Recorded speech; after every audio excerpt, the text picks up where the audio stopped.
অনেক সময় কি হয়, রাতে শোয়ার সময় মাঝে মাঝে আমার আমার প্রায় দেখা যেত যে আমার গায়ে একটা আঁচড় পড়ে গেছে হঠাৎ করে। নিজেকে মানিয়ে নিতাম যে হতে পারে এটা, তখন তো ছোট, তখন অতটা এইসব নিয়ে বুঝতামও না। ভদ্রলোকের সব সময় একটা হ্যাবিট ছিল, ভোরবেলা 4:30 নাগাদ উঠবেন।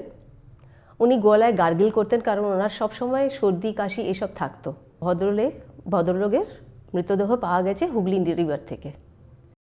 নমস্কার, আমি রায়তী, আর আপনারা দেখছেন ভয় পেও না। যতই বলি ভয় পেও না, ভয় কিন্তু আমরা সবাই পাই। আর আমাদের অনেকের জীবনে এমন কিছু ঘটনা ঘটে, বুদ্ধিতে যার ব্যাখ্যা হয় না, খুব অদ্ভুত, অস্বাভাবিক। আমাদের এখানে সেরকম কিছু মানুষ আসবে যাদের জীবনে এই রকমই কিছু অদ্ভুত আর অস্বাভাবিক ঘটনা ঘটেছে, বুদ্ধিতে যার ব্যাখ্যা পাওয়া যায় না। আমাদের চ্যানেল যদি আপনাদের ভালো লাগে তাহলে আপনারা প্লিজ লাইক, শেয়ার আর সাবস্ক্রাইব করুন। এটা করতে আপনাদের পয়সা লাগবে না, কিন্তু আপনাদের সাবস্ক্রিপশন, লাইক আর শেয়ার আমাদেরকে অনেকটা এগিয়ে দেবে। দেখতে থাকুন, ভয় পেও না। আমি যে বাড়িতে এখন থাকি সেখানে প্রায় 50 বছর আগে আমার মা বাবারা থাকতে এসেছিলেন। এটা হলো একটা ভাড়া বাড়ি, যেখানে প্রায় 7টা ফ্ল্যাট আছে। এই বাড়ির আমরা যখন মা বাবা থাকতে এসছেন, তখন সবাই আশেপাশের যে বাড়িগুলো ছোট ছোট যে যারা থাকতেন তারা বলতেন যে এই বাড়িতে একটা বয়স্ক বুড়িকে দেখা যায় মাঝে মাঝে, যিনি সাদা শাড়ি পরে ঘুরে বেড়ান। তো অবশ্যই আমার প্যারেন্টসরা কোনোদিনই এইসব দেখেননি, তাই বিলিভ করতেন না।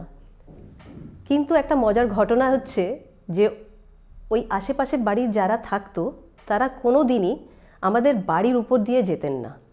ওরা প্রায় কিন্তু ছাদের উপরেও ওনাকে দেখেছেন, আর প্রায় ওনাকে অনেক সময় অনেকরা কাঁদতে দেখেছেন। এইটা ঘটনা হচ্ছে প্রায় 50 বছর আগের। আর ওরা এখনও বিলিভ করে যে আমাদের বাড়ি ভুতুয়া বাড়ি, ওখানে এখনও ওই মহিলা থাকে। তাই জন্য আমাদের বাড়িতে এই যে আশেপাশে বাড়ির লোকরা কোনোদিন আসেন না। এই বাড়ির ঘটনাটা হচ্ছে, আমি এইসব জিনিসগুলো খুব ফিল করতে পারি।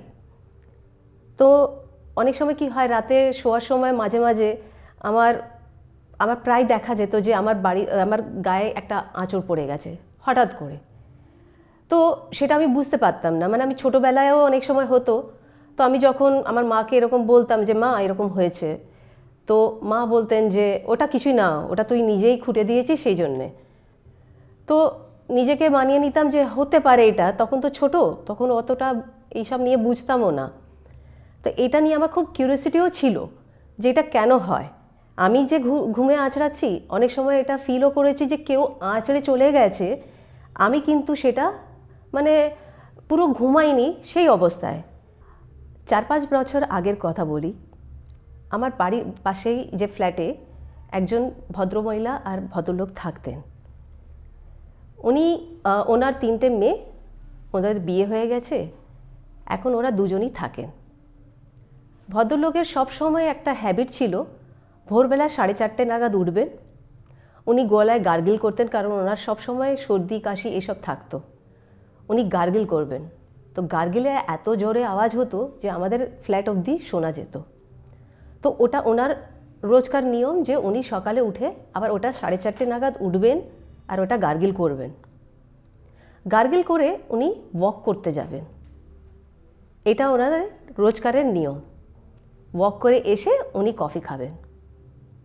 তা একদিন প্রায় 9টা-10টা বাজে, তখন একটু বাড়ির বাইরের দিকে আমি আওয়াজ পাচ্ছি, হইচই হচ্ছে, কিছু একটা কথা হচ্ছে। তো ঠিক বুঝতে না পারে আমি বাইরে বেরিয়েছি। যেহেতু ওরা পাশে অনেক বছরই থাকে, একটু আলাপ রয়েছে, কিন্তু ওনারা বেশি কথা বলতেন না আমাদের সাথে। তো দেখছি যে ভদ্রমহিলা খুব ওয়ারিড আছেন। উনি বলছেন যে ওনার হাজব্যান্ড ফেরেননি।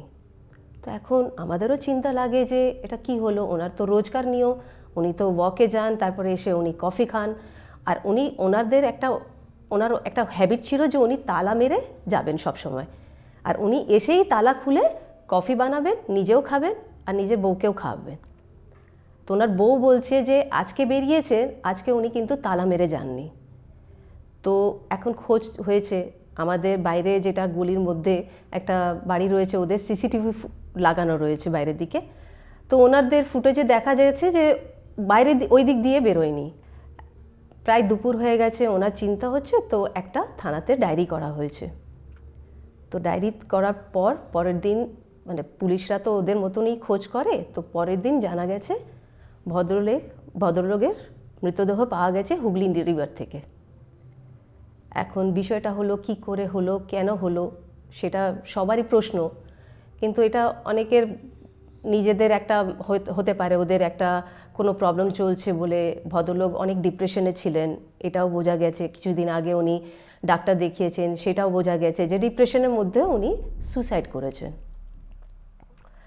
এই ঘটনাটা হওয়ার পর কিছুদিন নর্মাল ছিল, আমি তাও ওই জায়গাতে আমি বুঝতে পারছি যে কোথাও একটা ওনার টের পাচ্ছি। সকালে 4:30 আমি ঠিক গার্গিলের ওই ভয়েস পাচ্ছি। তো ভদ্রমহিলার তখন অবধি ওখানেই থাকতেন। ওনার সাথে থাকতে কিছুজন মানে বম্বে থেকে ওনার ভাইরা ওরা এসছিলেন। ওরা এখন এখানে একজন একা থাকবেন, মানে ওনার বোন একা থাকবেন বলে ওরা ডিসাইড করেছে ওনাকে বম্বে নিয়ে যাবে। তো এই 3-4 মাসের মধ্যে ওরা পুরো ঘর বাড়ি খালি করে ওরা ওনাকে নিয়ে চলে গেলেন। তার মধ্যেও কিন্তু আমি প্রায় শুনতে পাই যে 4:30 নাগাদ ওনার গার্গিলের আওয়াজ ওনার থাকার সত্ত্বেও শুনতে পাচ্ছিলাম, আর ওনার যাওয়ার পর অনেক বেশি করে শুনতে পেলাম। রোজ সকালে 4:30 নাগাদ ওই গার্গিল আওয়াজ হবে, তারপর আমি একটা শব্দ শুনবো যে তালা মারা হচ্ছে। এটা আমি ক্লিয়ারলি শুনতে পেতাম, কিন্তু এতটা সাহস হতো না যে দরজা খুলে আমি দেখি কেউ আছে কি না।